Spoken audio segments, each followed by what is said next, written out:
Hello, and welcome to the Kinks and Beatles Daily Deep Dive. I'm your host, Tony Fry. This is episode 233.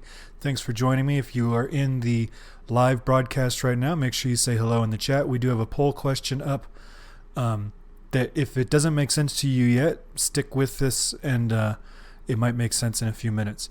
Today we are talking about the song Too Many People by Paul McCartney. It's released May 17th, 1971 as the album opener on Ram, his second solo album, and on August 2nd, 1971 as the B-side to Uncle Admiral Halsey. That's a heck of a single.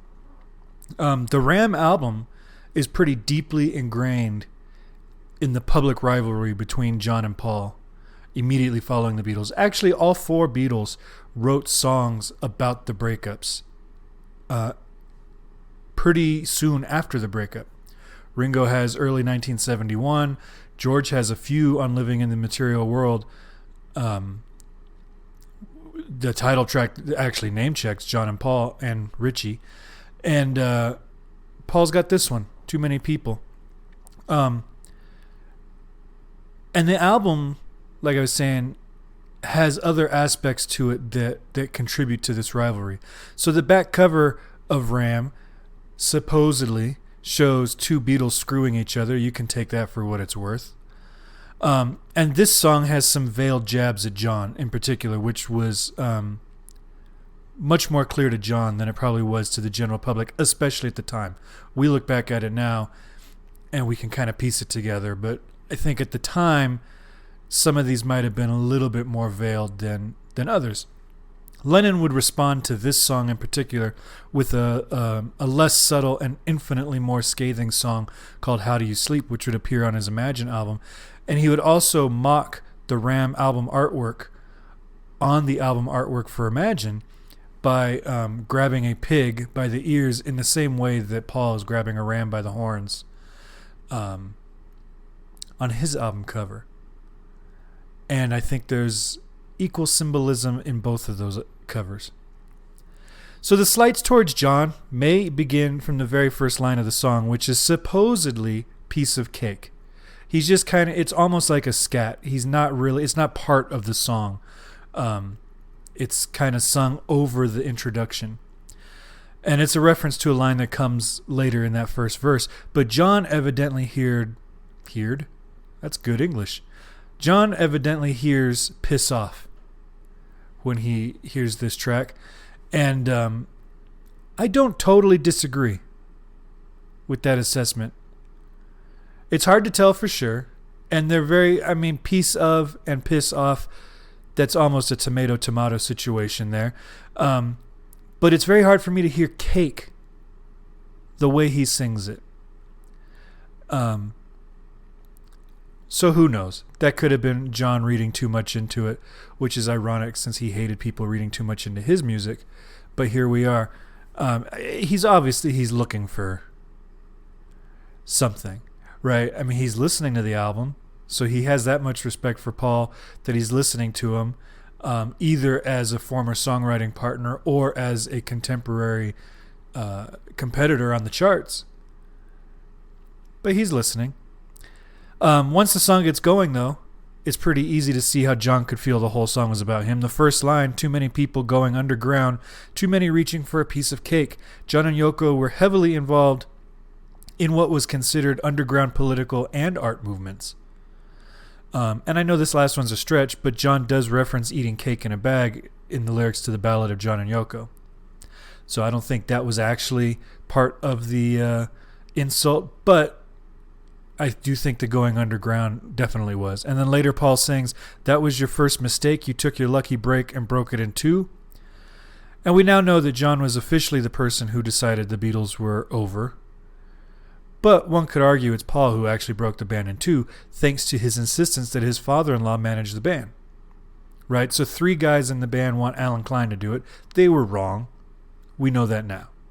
Paul wanted his father-in-law, Linda's dad, to be the band's manager. He was also wrong. He had to have seen why that would be a conflict of interest and why the other three would be like, no, we don't want your family managing the band. He can manage your personal stuff. So it's really Paul that creates a faction in the band. You've got the Alan Klein faction, and then you have Paul by himself. And I've always thought, and it's easy to say looking back on it historically and as a complete outsider with no vested interest in the outcomes, but it always seemed obvious to me that just suggest a third person. I think all Paul had to do to stop this fight was be like, look, I really don't want Klein. I get why you don't want my dad or my father-in-law.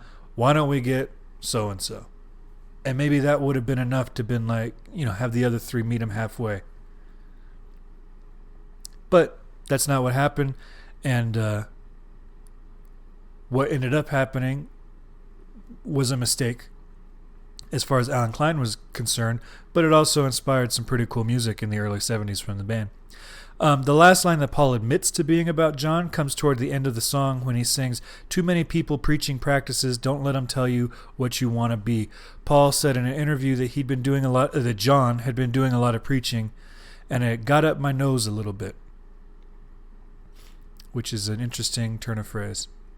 Recording of the track took place in New York at Columbia Studios on November 10th, 1970, with overdub sessions occurring at various sessions from like January to April 1971. And the song is basically written in the key of G, but Paul takes a number of liberties with the harmony on this one. The verse starts on a 4 of 4 chord. All right, so we've talked about this before, but in case you're unaware, you're in G, the 4 chord is C. G, A, B, C. That's your 4.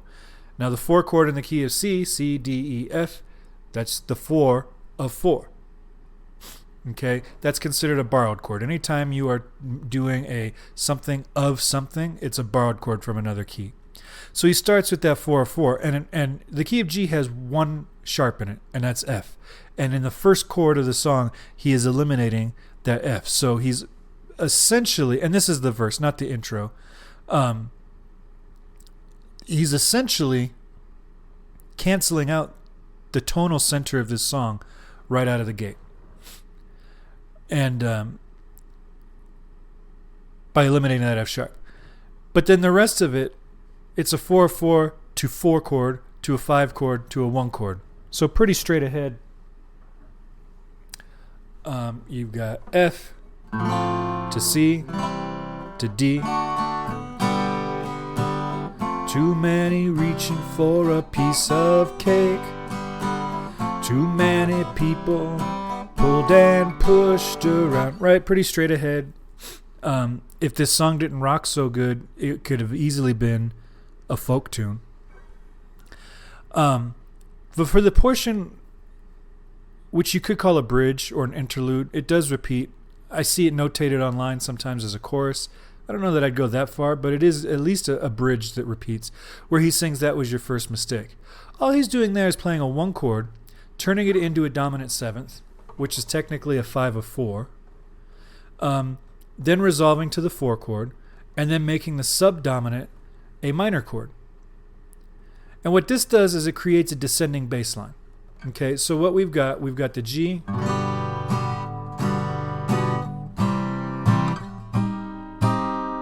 that's G, G7, C, C minor. And what you do is the G has a G in it, the G7 adds an F, the C brings you an E, and the C minor brings you an E flat. So you've got this little descending bass line. That was your first mistake. That's all he's doing there. It's nothing crazy. The guitar solo and outro are all over the place chord-wise and completely abandon the structure of the song. But that's a cool thing. I think that's very cool because it turns the breaks into another bridge in a way. So the solo uses just a 2-6-1-5 pattern.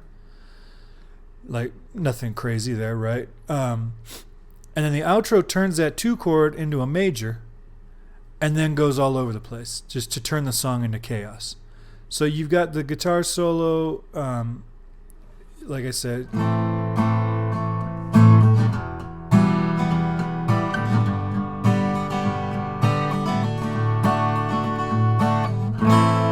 It's an A minor, so we're starting on the 2 chord.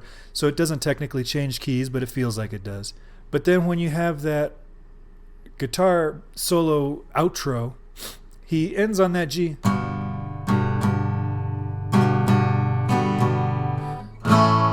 And then goes to an A major chord, where he went to A minor during the outro, or the guitar solo. All the other chords are the same. Then he switches here, he goes B flat to F to A flat to E flat, C, G, right? So he's all over the place. It's just chaos. He's basically doing 4-to-1, right? B flat to F is a 4-to-1, A flat to E flat is a 4-to-1, C to G is a 4-to-1, B flat to F is a 4-to-1. But he's pulling the 4s out of thin air. B flat, A flat, C. They're not really connected harmonically. So he's pulling the starting notes out of thin air and then just resolving down a 4th. Which is cool, but it adds to that chaos. And then when you have the type of solo that's being played during that section, it really makes it something interesting. So that's about it I've got for this song. I love this track. I love this album. I remember, I think it was one of the first solo Paul albums I'd ever purchased. I think I had Flaming Pie, because at that point, that was the only album that he had that had been released during my interest in music. And I remember I didn't particularly enjoy it upon the first listen. So then months go by. I don't listen to it again. Out of nowhere, I decide to put it on again. And on the second try, I was immediately hooked. I don't know what happened in those 6 months or whatever between my first listen and my second listen, but my musical taste had obviously changed in some way. Because then it became like instantly on high rotation, became one of my favorite Paul albums. I'd say it has remained in my top 3 ever since. And I'm looking forward. We haven't actually covered a single song from this album on the podcast so far. So from here, for the next couple weeks worth of Beatles-related episodes, we're just going to be talking about Ram, and I'm really looking forward to this because there's a lot of cool stuff on this album. And I hope it brings some folks that don't know much about it to the album and revisit it. So the poll I talked about earlier, asking if Paul was singing Piece of Cake or Piss Off, it was 50-50, so that answers nothing.